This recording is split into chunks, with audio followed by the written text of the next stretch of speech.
Can you see that slide? Yes. Okay. I have to move all your pictures out of the way here. All right, I want to thank you for the opportunity to come and speak to the club about cybersecurity. I've been in technology for a long time, really too long to tell you how long. Currently, I'm working as a security engineer for the Navy.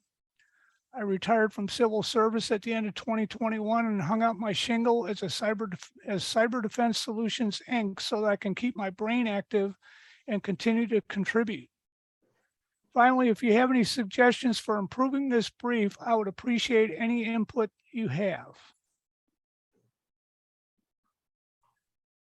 These are the areas we will review.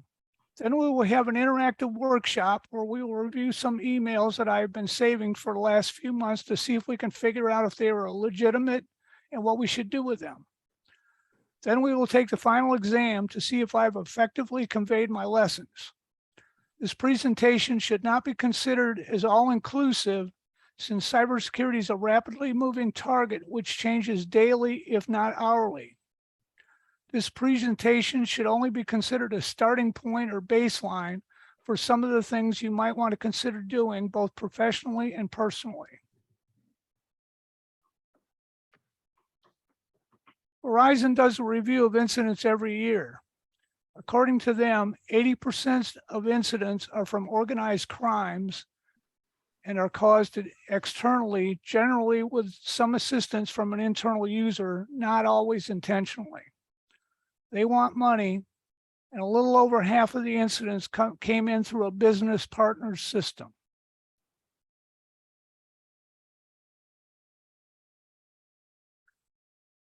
First, you should understand that when you get on the internet, it is like walking down a dark alley in a dangerous neighborhood in Iran or Yemen, and you are all alone. If you are not absolutely sure about who you were talking to, you should assume that they want your money or your personal information. And in most cases, you are completely exempt from the protection of US law. Most of these hackers are from outside the country where it's not illegal to hack. The last bullet is a primary theme of this briefing. If someone contacts you and you didn't ask them to, assume that they are trying to rob you in some fashion. Let's talk about personal cyber hygiene. You should review your credit reports every year from all 3 credit reporting agencies. They're not only used for credit evaluation, but also for your auto insurance and even for my security clearance. Also, make sure that you review your credit card and bank statements every month for unauthorized charges or transfers. As for passwords, make sure you use complex passwords with upper and lowercase numbers and special characters. You may also want to consider using a password management application. Never reuse passwords between different sites. If you do, once the bad guys have your password, they will be able to access everything you have. Patch, patch, patch. Keep all your systems up to date. 85% of the vulnerabilities that are exploited have already been solved. It is just that the patch had not yet been installed.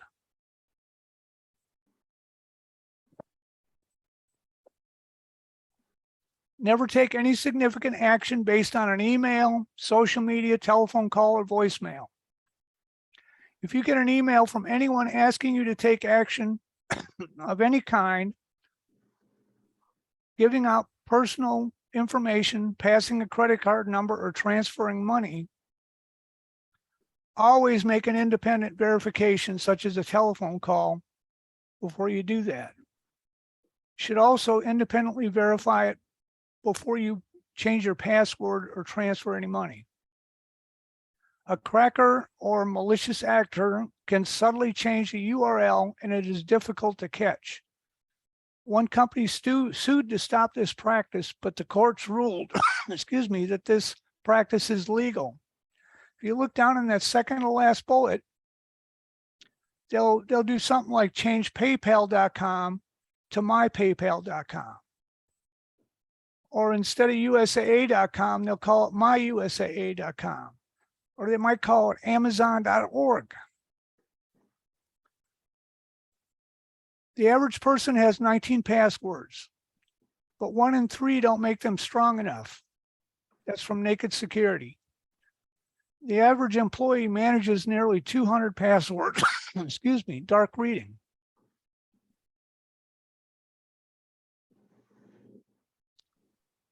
A brute force attack is a repetitive attempt to try every possible combination of characters for a password.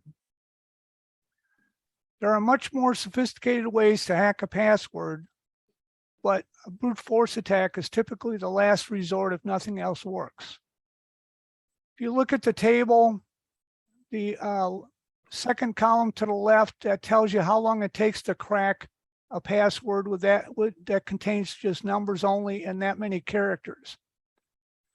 You move over to lowercase letters, upper and lowercase letters, numbers and upper and lowercase letters, and then numbers, upper and lowercase letters, and symbols.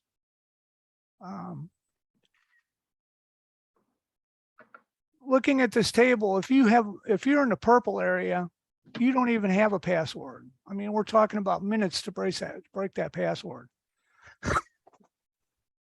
Excuse me. With red, you have a very weak password. You probably want your passwords to be in the orange, yellow, or green areas.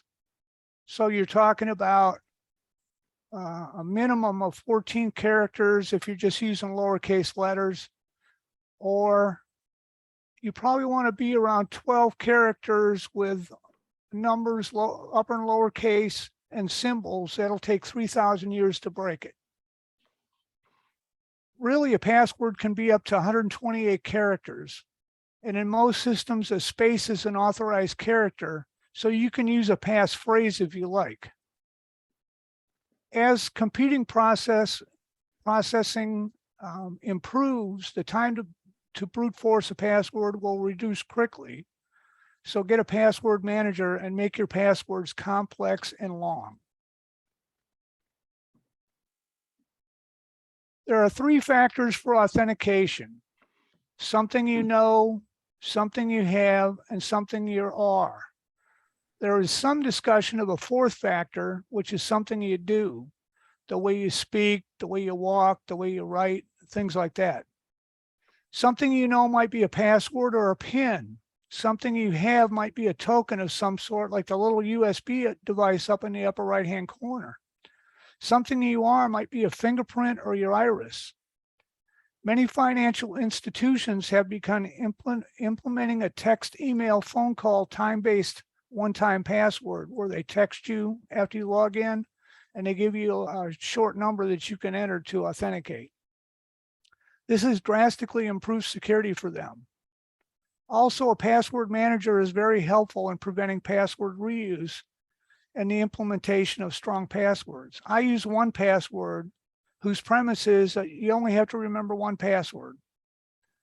You should consider regular password changes and always use a complex password.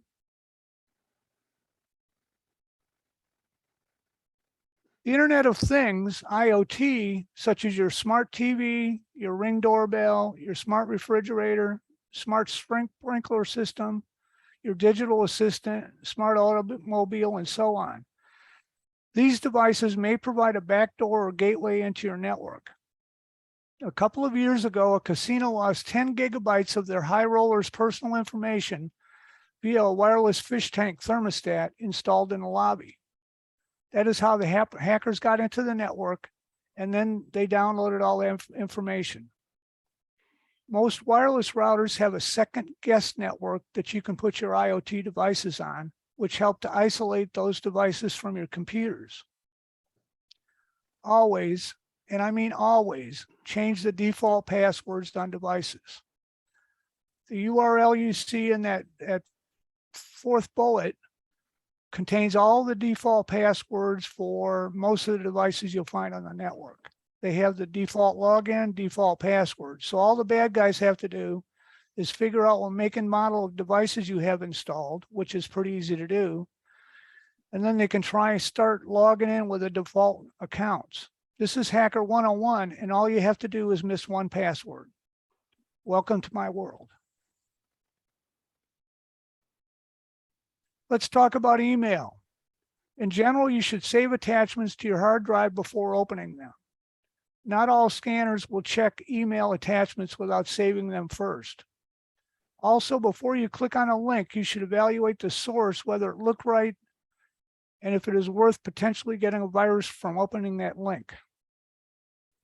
If I get a link from someone I don't recognize or the URL just doesn't look right, I never open it. Looking at a kitten video just isn't worth getting hacked or having malware installed. Keep your antivirus software up to date, although Windows Defender is now considered pretty effective within the industry, and it is automatically updated every 6 hours. Let me know if you have any questions about this slide.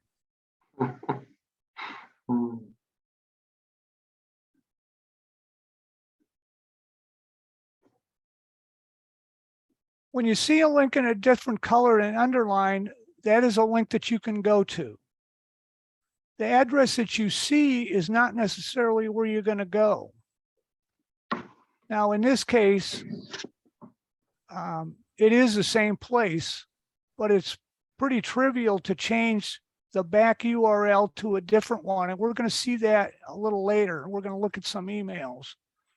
But if you hover over the, can you see my cursor? Yes. Okay, you can hover over a link and it'll tell you where that link is actually going to take you. And if it's a malicious email, it's almost always a different place. If it doesn't look right, don't go there. This is one of the biggest ways that companies get hacked. Make sure that your employees and family members understand the risk of clicking on links. If you have an employee that's working on sensitive information, you may want to provide them a second workstation for that sensitive work off the network. I have a separate laptop computer that I use for all my financial work. That is all it is used for. No email, no browsing, nothing but banking. You can actually get malicious software from a photograph, a video, an audio file, an office document, or even just going to the wrong website can result in the installation of malicious software. On a smartphone, it can be a text with a link. Or if you have WhatsApp, all you have to do is answer a phone call and the hackers can install malicious software on your phone.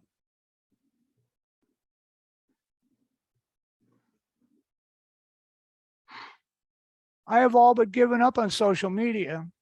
There are too many malicious things going on. The Chinese are watching me, maybe the Russians. 50 very attractive young women want to be my friends on Facebook, and so on. If you are traveling, always wait until you get home to post on Facebook. Someone posted a picture of us in Budapest the day we arrived and announced that we were going on a 14-day river cruise. Now the whole world knew that we were going to be gone and our home will be empty for the next 2 weeks. If you are contacted by anyone on Facebook or anyone else, anywhere else on the internet asking for money, make sure you verify it separately. There's an interesting story about a fellow that changed girlfriends, and when he shared his Netflix account, his new girlfriend could see all the movies he had watched with his ex. This resulted in some friction. So you may want to consider the ramifications of sharing account logins. Also, if you must use social media, make sure you restrict your privacy settings so only your friends can see your posts.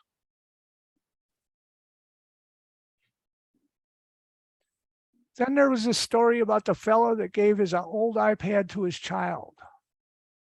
What he forgot to do was change the password on his cloud storage account. The child got into the iCloud account and could see Dad's pictures. Then the child asked the mother, "Mommy, who is that lady with Daddy?" Or there was a fellow that let his new girlfriend have access to his cloud storage account, and she got to see all the intimate pictures of him and his ex in various parts of the house that they now shared. I don't know what happened in the first story, but in the second story, he ended up buying a new house. As I've mentioned before, when you respond to unknown text or emails or even voicemails, make sure you know who you were talking to. Apple is pretty good about checking apps for security, but if you have an Android, it's not so closely monitored. Be wary of push notifications. This is what allows you to see your text without logging into the phone. The problem with this is that now they're using these texts for your second factor for your financial institution login.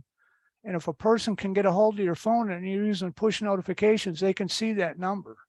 So you should require a login to see your text messages, just to add another layer of protection. Make sure that your children understand that stranger danger also applies on the internet. There are bad people there. Human trafficking is rampant. And the majority of weekly cybersecurity updates that I get from DHS are people being sentenced for child pornography, also known as CP. In fact, the law enforcement agent where I used to work left because he had small children and he just couldn't stand to see any more CP. It is much more prolific than you realize. These are the lower level criminals. The big money is in ransomware from cities, counties, countries, hospitals, and so on. But as you can see, for $100, it would be easy to steal your identity and potentially take you for thousands. Last year, bidding for personal information on the dark web generated $117 billion. Your credit card information goes between $80 and $70. Your social security number is 20 cents to $5. Your passport, driver's license, etc. So it's pretty inexpensive. At work, you should institute a cybersecurity training program. Stress the importance of your employees knowing who they are communicating with. There was a small local company with a new employee running payroll. In response to what she thought was a request from the company president, she had sent him all the company's W-2s. She later saw him in the hallway and asked if he had received all the W-2s. He didn't know what she was talking about. And he told her that he never asked for them. Unfortunately, it was her second week on the job, and she was now beginning a new job search because she just cost the company $130,000. It never hurts to pick up the phone and verify that they actually sent that email or text before taking action on it, especially when dealing with sensitive information. Oh, and ensure that you make the call. There have been significant strides in creating voice files that sound exactly like a given individual. There was another case where an employee acted on a voicemail from the CEO, he thought, and transferred $150,000 to an outside account. I'm not sure if he still has his job. Many of the new devices, such as smartphones, can be listening devices and can easily be controlled by someone else. In fact, this can occur without you knowing it or there ever having been any physical access to the device. For less than $100 and $10, your device can be modified so that someone can have full access to it from anywhere on the planet without you knowing. Never conduct sensitive conversations with any electronic devices in the room, and always keep your system up to date.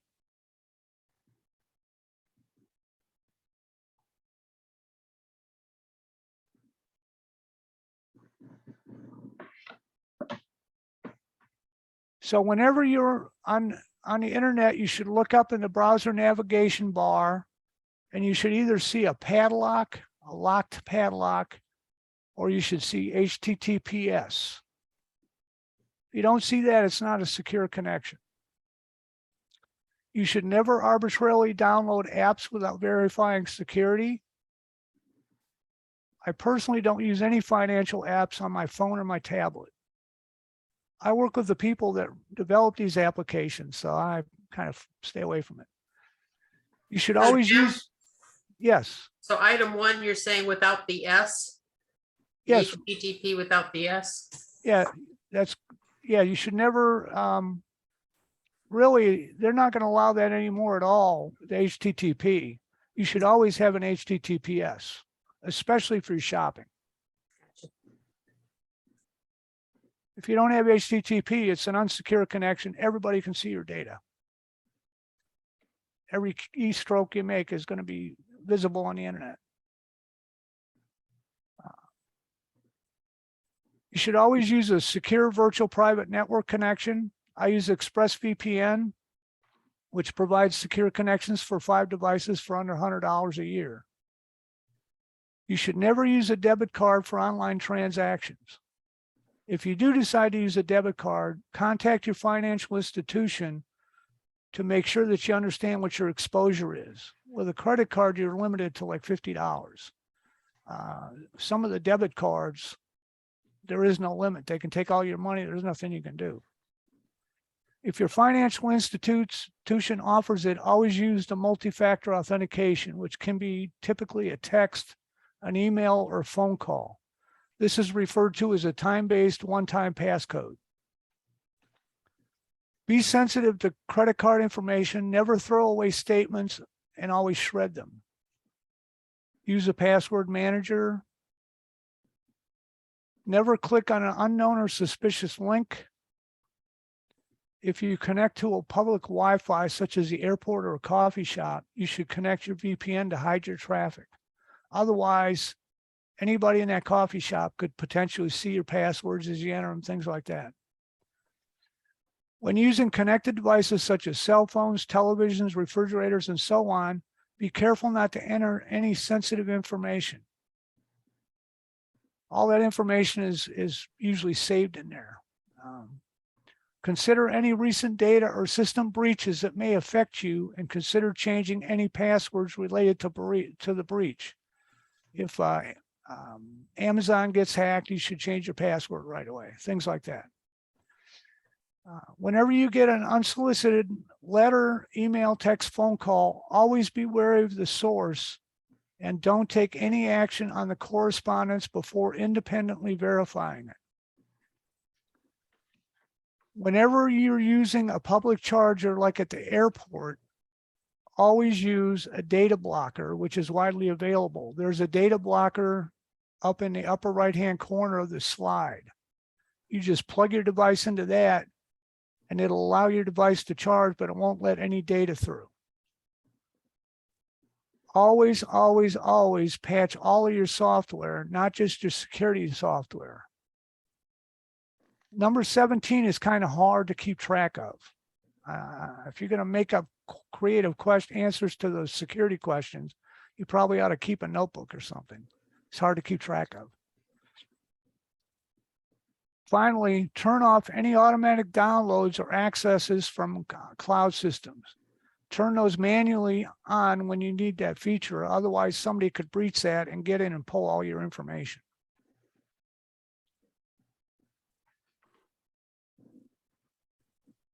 This is a table of the vulnerabilities discovered over the last 21 years. You can see that there has been a significant increase in the number of vulnerabilities found. This can be partially attributed to the focus on cybersecurity since the year 2000 debacle. There were 18,378 vulnerabilities found in 2021, which works out to 50.44 vulnerabilities identified every day of the year. High severity vulnerabilities were down slightly, but the totals remain roughly the same from 20 to 21. As of 3 October 2022, 240,405 vulnerabilities have been found.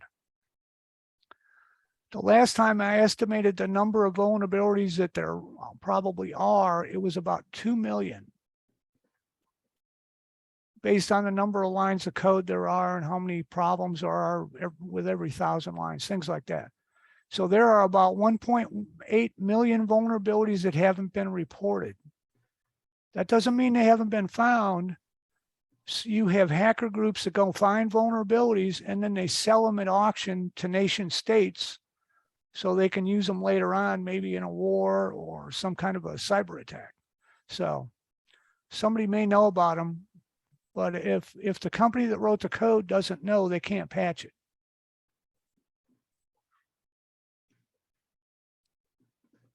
I was really surprised to see this one. Last year, Amazon just decided they would start sharing your wireless network with your neighbors. You didn't have to opt in, but if you had an extra hour or so to waste, you can opt out.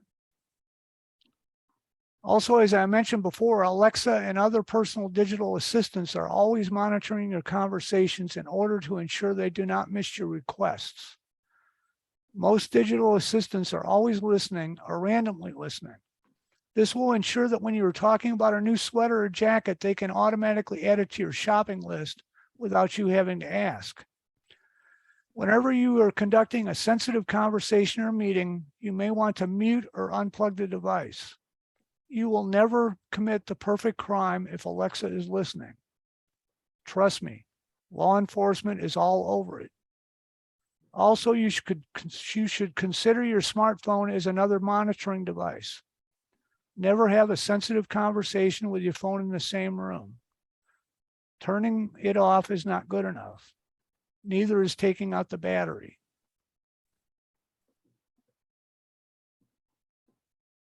Speaking of listening devices, any computer or television with a camera can also be a listening device, and in fact can record everything within reach of the camera and microphone.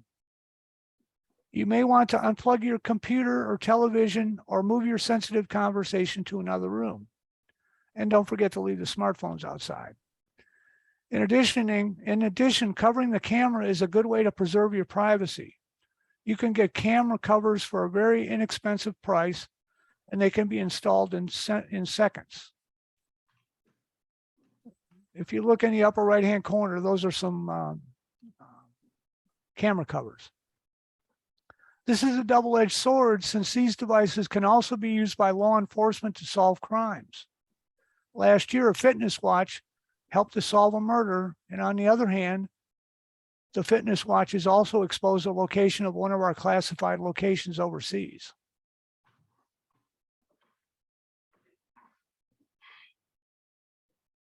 As of September 21st, $128 billion have been paid in ransomware.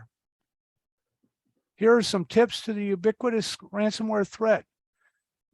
It is easy to get and plant ransomware with a potentially very high payoff for the perpetrators. Most ransomware is initially planted by someone clicking a link in an email. Train your staff to be wary of clicking links and opening files of any kind from an unknown source. Also, make sure that you have an effective and regularly tested system backup. This is the easiest way to make sure that you can recover from a ransomware attack. Also, you should make sure that your backup is not accessible via the network. Most of the recent ransomware attacks have started by encrypting network files first to ensure that your online backups are not available for recovery. Ransomware gangs are now downloading all your data before they encrypt it. Then they encrypt your data, and they ask you for a ransom for the key to decrypt your data. Once you pay for that to get your data back, they're going to come back and ask you for another ransom to pay them not to post your data online. Then they're going to go to your business partners and ask them for a ransom to not post their data. So it's a threefer. Another technique that they are testing right now is threatening to destroy your data and asking for a ransom. If you don't pay up, then they'll get rid of your data. The average ransomware payout right now is $229,000 per incident. It's good money. This is one I hadn't heard of. This is called a brushing scam, where a vendor will just send you an item in hopes that you review it. Just make sure you monitor your accounts to ensure you're not charged for something you didn't order.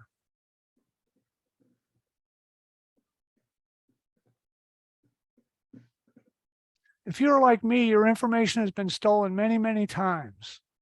The good news is that most credit card companies will now notify you if there's an account requested in your name or if there's a credit record check. You may get a phishing email luring you to click on a link, or they may just plant software in your machine to obtain your sensitive information. This is referred to as farming. Once again, that phone call could be from the local sheriff wanting your credit card number since you missed jury duty. Pay up or go to jail. Or it could be the Microsoft help desk wanting money to renew your license. Just ask them to send you a letter and hang up. If you're nervous about it, call the local sheriff about any of these type calls you receive. This may give them the information needed to warn other people before they get scammed.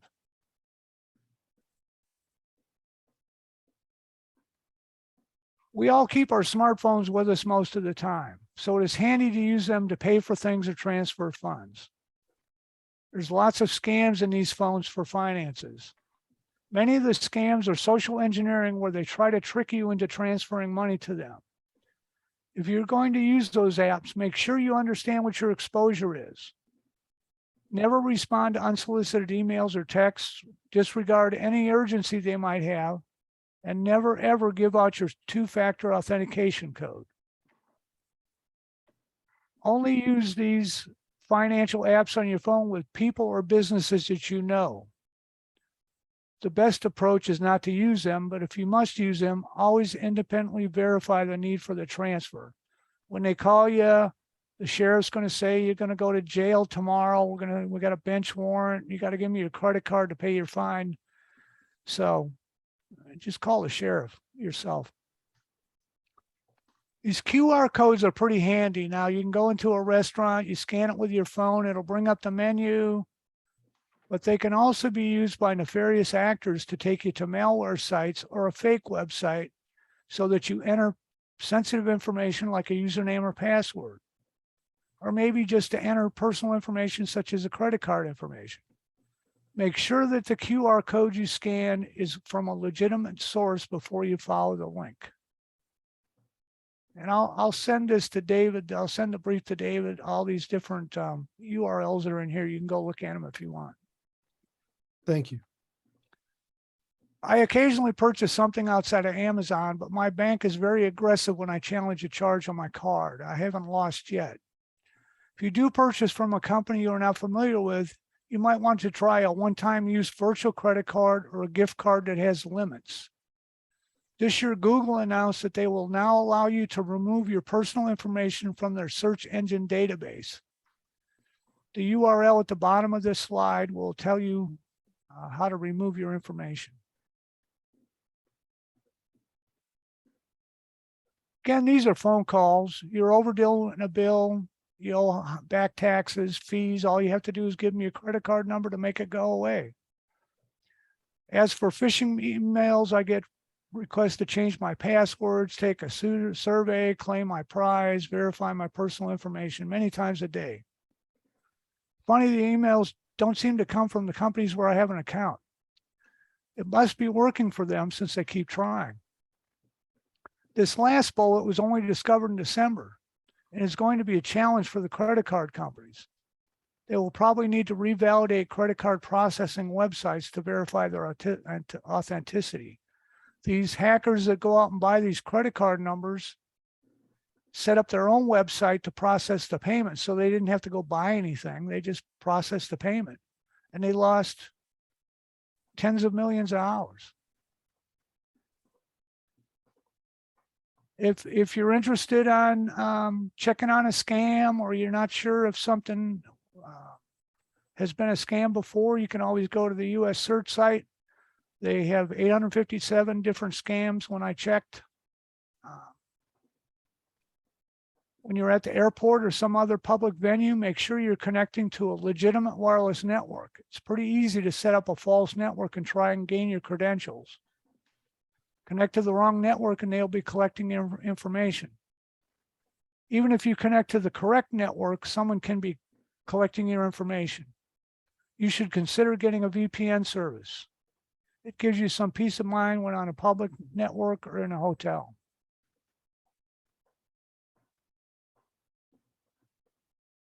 As I mentioned earlier, some companies are just using the spoken word yes to authorize account changes.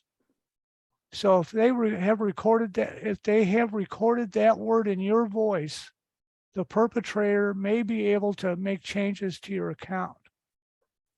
So if you answer the phone and somebody says, "Can you hear me?" Just hang up. Don't say yes. That's what they want, is they want to record you saying yes. Okay. Wanted to do a little workshop here.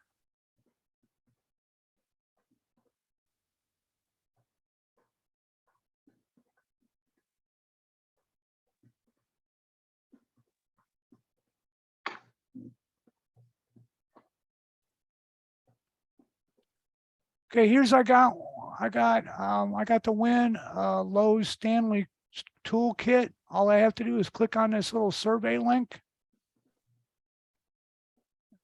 And it takes me to www.capsshirts.monster.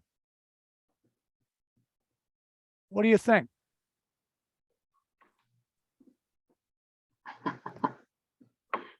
Don't do it, Jim. Don't do it. Okay, I won't. Let's go to the next one.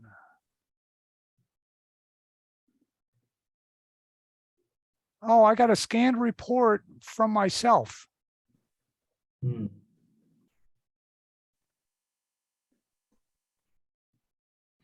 I should tell you, I didn't scan it. No, Somebody sent it to me. no, So what do you think? I wouldn't send it to me if I didn't send it to me. Yeah, I got an attachment. I probably shouldn't open that either, huh? No,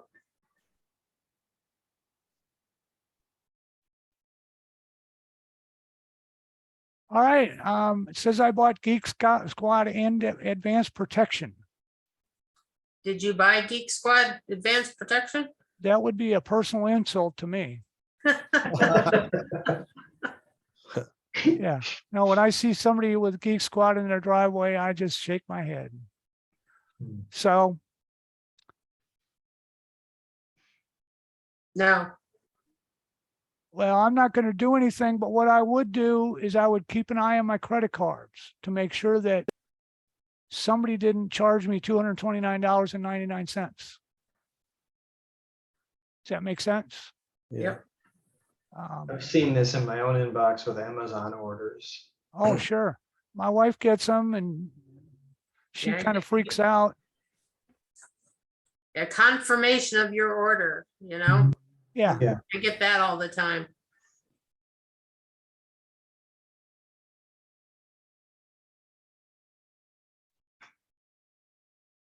Yeah. And here I can view an online file from something called knefoundation.org, which I've never heard of before. You think I should go to that link? No. Siaski.net? Sounds kind of Russian to me. I don't know. All right. I'd be rushing away from it. Uh, Ah, I'm so punny. well played. Here's another one. I think these guys were going to oh.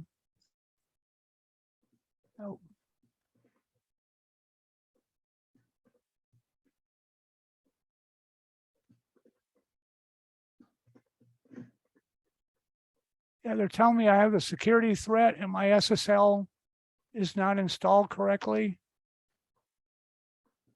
Of course it is. So I'm not going to go to that link either.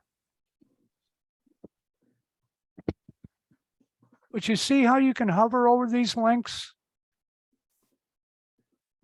and it tells you where you're really going to go? That's probably one of the most important things that you can do, huh?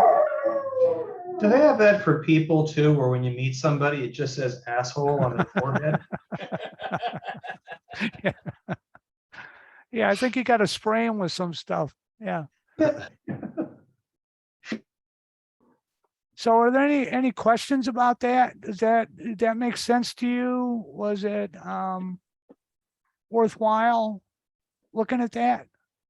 Yeah, I have a couple questions, if you don't mind. Sure. Chip. Sure.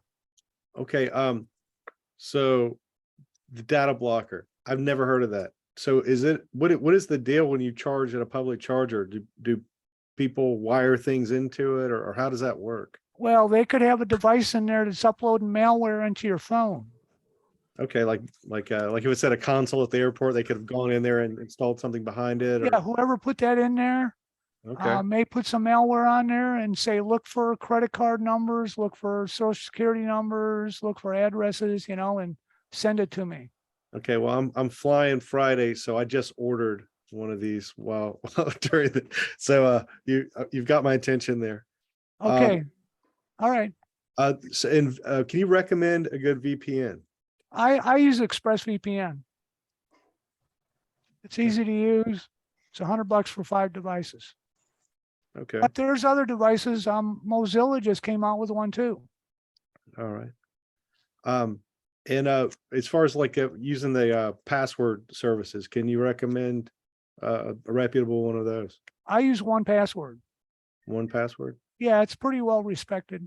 Yeah. And you only have to remember password. That's why they call it that. So Kind of like LastPass by logging yeah, in. LastPass is good. Yeah, that's another one.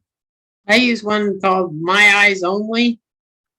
Seems to work okay. All right. And then, okay, I've got a question about the camera blocker. Is it possible for your camera to be running without the light indicating that it's running, like on your Oh, laptop? sure. Yeah. Really? Okay. Yeah, and it can be running on your phone. I watched NSA, and this was in 2010. I watched NSA lay a phone on a table, and they were able to remotely install software on it. They turned the camera on. They took videos, they took pictures, they read mail, they listened to phone calls, everything. Wow. Unbelievable. Cool. Yeah, if it's a secret, don't talk about it around your cell phone. No kidding. Wow. That's And every year, Jim, when you do this, it scares the hell out of me. It's great information and I love it, but it's just so scary. Well, it's a lot of information. I don't want to. It's going to make you aware of the danger. Paranoid's the word. Paranoid's not bad. do they make any like RF blocker bags you can put your phone in? They do. Is there anything? Okay. Yeah, they do. And if you're really paranoid, you might want to put your car fob in one or put it in your freezer because they can remotely start your car from your fob inside the house. Oh, wow. Wow. I don't have a car with a fob.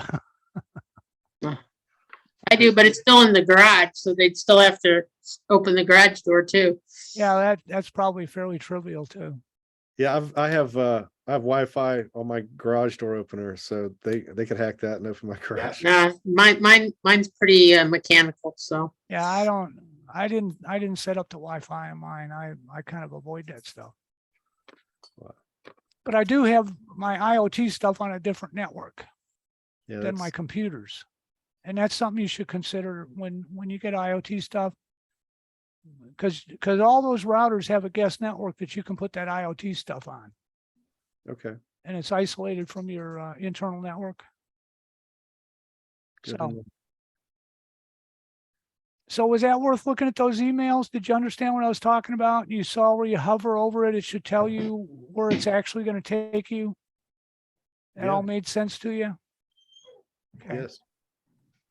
Yes, the only issue I have is on my iPhone. I don't open my Gmail. I wait until I get on my my laptop and open it under Gmail under Chrome, so I can hover over those things. Yeah, I don't think your phone will show you. You can't really hover over it that I've seen. But I don't know. Conceivably they could put malware on your iPhone, but I haven't read about that yet. So. So used to Apple products were kind of immune to hacking? Is that changing?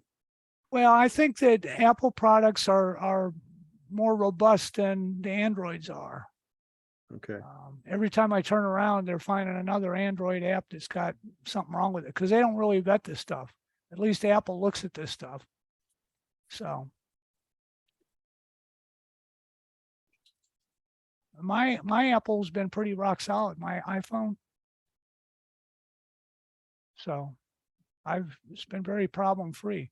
But I do know that if you get a link in a text, don't click on it because that's the latest thing is they're putting malware on your phone.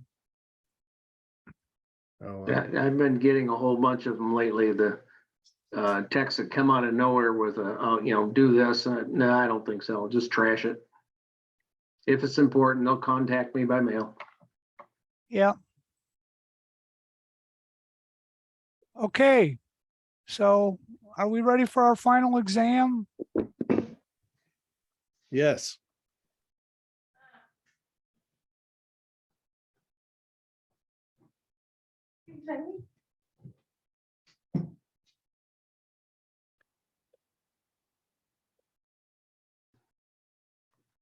It's not a bad thing that my phone's in the bottom of my purse half the time, huh? Any ideas? Don't open anything ever. Well, one was don't click on the link if you're not sure about it, right? Yep. I would say just proceed with caution all the time. Oh, yeah. Passwords. That was an important takeaway too. Don't Yeah, use passwords. passwords. And have a manager. Okay. You should always independently verify it. If the sheriff calls, he's got a bench warrant for you. He'll say, you can call the county clerk. Don't use the number that he gives you. Go on the web and find a number for the county clerk and call that number. Because I sent out an article last year about some prisoners in a prison that were running a scam. And that's what they were doing is they were calling people up and telling them they missed jury duty and they got millions of dollars from inside a prison. And what they would do is they say, you can call the county clerk here and verify this. And people would call, it's a different prisoner they're talking to. I had a guy call me and tell me that he was a U.S. Marshal. No, I'm sorry. He was with Social Security Administration, and someone in Texas had used my Social Security number for taxes and for employment, and they wanted me to give them some information. And I asked him for his phone number so I could call him back. He gave me a phone number. I looked it up online. It was not the right phone number. Yeah.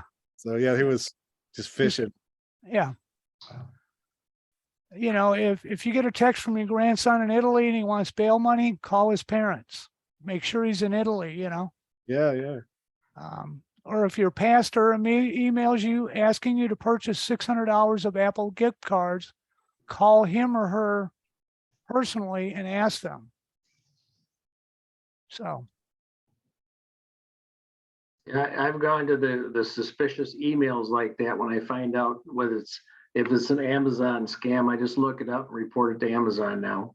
Yeah, most of the places do have a malware link or a scam link or something that you can email it to. And the other thing is, don't click on that link. Oh, no. Yeah, just make sure. Now, there's another question I added this year.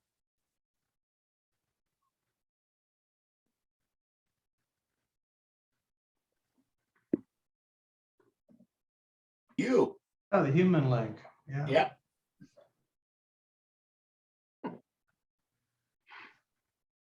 What I do is cybersecurity on all these systems we spend billions of dollars every year on these devices and software and configurations. And that stops 23%. 77% of all cybersecurity incidents are caused by user actions, primarily clicking on a link or visiting a malicious website. or downloading a file, excuse me, or inserting a USB drive that contains malicious software. You need to be both cautious and judicious on the internet. In my line of work, we are always one mouse click away from disaster. So I got, a while back, I had something spam in my folder and I was mad enough about it that I actually called somebody, and I don't even remember who I called. And they said, well, if you want to report spam, you had to report it to spam@UCE, I think it was UCE.gov. Oh, And- there is a government address now, I think, that you can report it to. I don't have that on here, but I'll add it for next time. Yeah, but the question I had was, I sat down, I was gonna report it, then I was like, well, what do I do? Do I forward the whole thing to them? Do I, how exactly do you report it?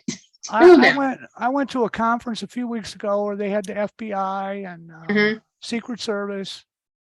And they said law enforcement's getting a lot better about finding the big crooks. Yeah, But he said, if they put a virus on your computer or they stole $100 and they got a murder to investigate, which one are they going to look at? They're going to go for the yeah. murder. right. So they just don't have the resources to follow up all this stuff. I do recommend that if somebody tries to scam you, you call the local sheriff and tell them. That's who I think we called, and that's what they told us, if, it was like spam@UC. Matter of fact, it's in my phone as a contact, spam@UCE.gov. But, they weren't real clear on how to actually report it. So it kind of died there. I didn't know what to do with it beyond that. Well, I think that most of them really don't have the time to pursue all that stuff. But Mhm. our sheriff, if there's a prevalent scam going on, our sheriff will send a text out on Nixle. Mhm. Does everybody know what Nixle is? No. No, Nixle is a National Information Exchange law enforcement. And what you do, it's been a long time, but I think you text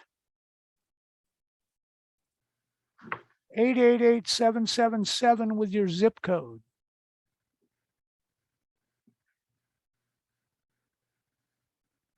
And they will know who your law enforcement is locally, and they will put you on the distribution for them. I get texts from the local sheriff,